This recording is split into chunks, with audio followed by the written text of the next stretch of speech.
নগাঁৱৰ চকলাঘাটত হাতীক ঘৰচীয়া হাতীক প্ৰহাৰ কৰা দৃশ্যই যি সামাজিক মাধ্যমত ব্যাপক প্ৰতিক্ৰিয়াৰ সৃষ্টি কৰিছিলে আৰু তাৰ পিছত মই দেখুৱাইছো বৰ্তমান কেনে অৱস্থাত আছে হাতী সেই বিষয়ে সকলোৱে জানিবলৈ ইচ্ছা কৰিছিল মই দেখুৱাইছো এয়া বৰ্তমান নগাঁৱৰ যি বন বিভাগৰ নগাঁৱৰ খেনচোৱা বন বিভাগৰ কাৰ্যালয়ত বৰ্তমান সেই হাতীজনীক ৰখা হৈছে আৰু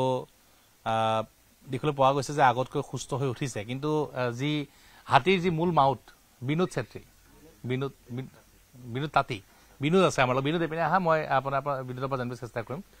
বিনোদ সেইদিনাখন খুব হাতীজনীক প্ৰহাৰ কৰা হৈছিলে আৰু কিহৰ কাৰণে কৰা হৈছিলে কি কথা তাতে মই নাছিলো মানে মোৰ বেমাৰ হৈ আছিলে যোগালীক কলো তাকে কলো যা হাতীটো খুলিবি গা চা ধুৱাবি মালিক কোন হাতীটো মালিক হল ডবকাৰ তাৰপিছত ডিষ্টাৰ্ব দিছে হাতীটো ডিষ্টাৰ্ব দিওঁতে বোলে ই কৈছে মোক পিছতকে ডিষ্টাৰ্ব দিওঁতে ই মাৰিছে বোলে মানে এনেকুৱা শুৱাইছে যে হাতীটোক তেতিয়া গা ধুৱাবলৈ মানুহে ভিডিঅ' কৰিছে তাৰপিছত লাখুটিত মাৰিছে তালে কিয় চকলাঘাটলৈ কিয় নিছিলে মানে য'তে ত'তে কলগছ য'ত পাওঁ তাতে থাকে হাতী আচ্ছা মালিকে নোখোৱাই নেকি মালিকে খুৱাই মানে সিফালেও খতম হৈ যায় না 6 মাহ থব লাগে 6 মাহ পিছতে কাজিৰঙাত ল'ব লাগে আচ্ছা এতিয়া ইয়াত ৰাখিছিলে তাতে পৰি যাওঁতে মাৰপিট কৰিলে মাৰপিট মানে তাৰ হাতীটোৰ মানে অলপমান ডিষ্টাৰ্ব দিয়ে না ডিষ্টাৰ্ব দিয়াৰ কাৰণে সি মাৰিছে বোলে আচ্ছা আজাহুল আছে না আজাহুল নামটো কি আছিল তাৰ আজাহুল কি আজাহুল ইছলাম সেইপিনে আহা আজাহুল তুমি সেইদিনাখন হাতীটোক যিমান মাৰিছিলা কিয় মাৰিছিলা ইমান বেছিকে ইমান মানে মাৰা নাই এনেতো আমি হাতী নামাৰো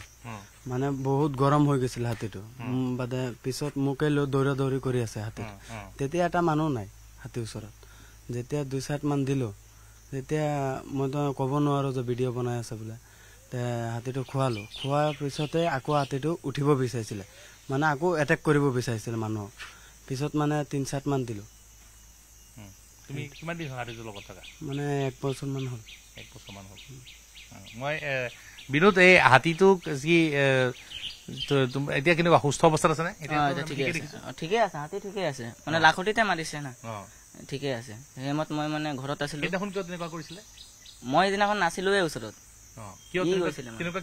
তেনেকে মানে গৰম হৈ যায় কেতিয়াবা হাতীটো মানে আমাৰ কেনে মানুহৰ কিন্তু ইমান বেয়াকে নাই ইমান বেয়াকে এনেতো আমি হাতীক নামাৰো কেতিয়া আমাৰ কণ্ট্ৰলত বাহিৰত গৈ আছে তেতিয়া মানে 2-7 মান দিলো 2-7 দিয়াৰ পিছতে মানে খুৱাইছো হাতীটো খোৱাৰ পিছতে মানে আকৌ উঠিব বিচাৰিছিলে উঠাৰ পিছতে মানে এতিয়া যদি মানুহক এটেক কৰি দিয়ে এইটো মেইন প্ৰব্লেম মানুহক মানে আক্ৰমণ কৰিব পাৰে আক্ৰমণ কৰিব পাৰে মানে এইটো কাৰণে আমি 3-7 মান দিছিলো এইটো মানে ভিডিঅ' কৰি ফেচবুকত এৰি দিছে এতিয়া মালিকৰ নামটো কি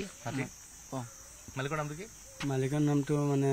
আপোনাৰ বাপেকৰ নামটো নাজানো যি আচল মালিক তাৰ লগত যে ল'ৰাটো আছে ল'ৰাটোৰ নাম হ'ল ইমৰান ইছলাম ইয়াত ঘৰ এই দবকাত ঘৰ আৰু আসল নামটো মালিকজন আইজুৰ ৰহমান নেকি ন আইজুৰ ৰহমান হয় নিশ্চয় নিশ্চয় মই দেখুৱাইছো এয়া হৈছে এই যিটো হাতীক প্ৰহাৰ কৰা হৈছিলে যাৰ কাৰণে বিয়াত সাংঘাতিক বিতৰ্ক হ'ল সামাজিক মাধ্যমত বৰ্তমান সুস্থ অৱস্থাত আছে বন বিভাগে বৰ্তমান পৰীক্ষা কৰি আছে যদি স্বাস্থ্য পৰীক্ষকৰ দল আহে চিকিৎসকৰ দল আহিছে চিকিৎসকৰ দলে হাতীজনীৰ স্বাস্থ্য পৰীক্ষা কৰাৰ পিছত যদি কিবা গুৰুতৰ আঘাত পায় তেনেহ'লে আজাহুল ইছলামৰ বিৰুদ্ধে ব্যৱস্থা ল'ম বুলি কিন্তু কৈছে আৰু যদি কোনো ধৰণৰ গুৰুতৰ আঘাত নাপায় তেনেহ'লে আজাহুল ইছলামক এৰি দিয়া হ'ব এতিয়া কথাটো হৈছে যে বিভিন্ন সময়ত আমি দেখি আহিছো যে যি এনে ঘৰচীয়া হাতী কিন্তু ৰাস্তাত ৰখাই পেলাই বিভিন্ন বাহনৰ পৰা ধন সংগ্ৰহ কৰা হয় বিভিন্ন ধৰণৰ এনেধৰণৰ কিছু কাৰ্যকলাপো কৰে যাৰ পৰিপ্ৰেক্ষিতত বিগত সময়ছোৱাত নগাঁও আৰক্ষী ব্যৱস্থা গ্ৰহণ কৰিছিলে কিন্তু এই ক্ষেত্ৰসমূহত আৰক্ষী সজাগ হ'ব লাগিব ৰাইজ সজাগ হ'ব লাগিব আৰু বৰ্তমান ভাল খবৰ যে হাতীজনীৰ অৱস্থা যথেষ্ট সুস্থ মই দেখুৱাইছো আহাৰ গ্ৰহণ কৰি আছে বন বিভাগৰ কাৰ্যালয়ত যিহেতু আছে বৰ্তমান যথেষ্ট সুস্থ অৱস্থাত আছে গতিকে হয়তো কোনো গুৰুতৰ আঘাত তেনে পোৱা নাই আৰু শীঘ্ৰেই হয়তো ইয়াৰ পৰা যাবলৈ দিয়া হ'ব আৰু যথেষ্ট অসুবিধাও থাকে হাতী পুহিলে কাৰণ যিহেতু কলগছ খুৱাব লাগে বিভিন্ন স্থানত নাইকিয়া হৈ যায় বিভিন্ন স্থানলৈ লৈ যাব লাগে চৰাবলৈ গতিকে বিভিন্ন কথা বতৰা আছে কিন্তু মূল মাউত যি আছে বিনোদ তাঁতীয়ে কৈছে যে সেইদিনা তেওঁ অসুস্থ হোৱাৰ বাবে আজাহুলক দায়িত্ব দিয়া হৈছিলে আৰু আজাহুলে হাতীয়ে বেলেগক আক্ৰমণ কৰে বুলিহে ভয়তে শান্ত কৰিবলৈ মাৰপিট কৰা বুলি কৈছে গতিকে এতিয়া হাতীজনীৰ স্বাস্থ্য পৰীক্ষা কৰাৰ পিছত ইয়াৰ পৰা হয়তো লৈ যোৱা হ'ব আৰু এই সমগ্ৰ ঘটনাৰ বৰ্তমান তদন্ত চলাই আছে নগাঁৱৰ বন বিভাগে আপুনি বিচৰা বাতৰি পাব কেৱল নিউজ 18 এপত